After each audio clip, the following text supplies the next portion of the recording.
To get to the autocorrect healing tools, you press J. So you just press J in order to jump to these right here. And let's just talk about these one by one, starting with the red eye tool. So in order to use the red eye removal tool, in theory, all you should have to do is click, and that will get rid of the red eye. Sometimes it doesn't work that easily, so you need to click and drag, and maybe do it a couple of times, and then you're done, and then you're done, and that's all that there really is to it. You can adjust things right there, but the automatic values should work.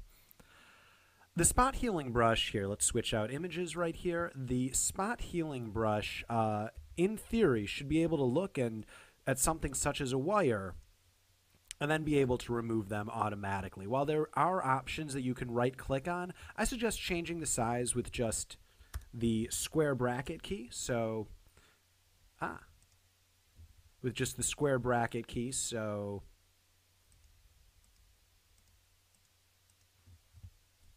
just hitting that key makes it bigger, that key makes it smaller, and with the spot healing brush, you just be able to wipe across it and it will get rid of it. If you want to have a little bit more control, so you can see it became a little bit splotchy up here, if you want a little bit more control, the healing brush gives you that.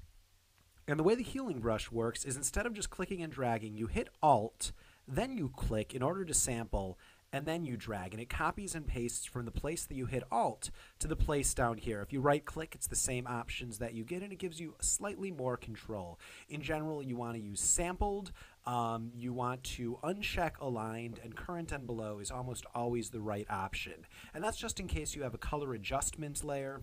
It's good practice to do it that way. Next tool, the patch tool. The way that this works is you select around an area like this, you click and drag, and it copies and pastes that in. So there we go. We have it fixed right there. Not a problem. Obviously, if you have a more troublesome area like this, the patch tool isn't going to do such a good job, and nor will the others. And then right-clicking gives you, pretty standard options that don't help you all that much. Content-aware Move tool is a new feature inside of Photoshop CS6, and it has two main options. It's actually two tools in one. One is Move, and one is Extend.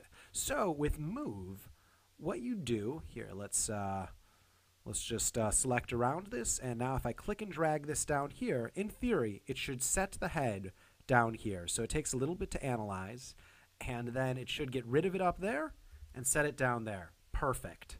The other thing that it allows you to do is extend. So if I go to extend, I can actually just push this in this direction, and it should get rid of this bit of ear, get rid of all of that, and we're making it so the cow is just a little bit smaller right there. So going from this to this. And obviously we need to go in and adjust some of those things up there.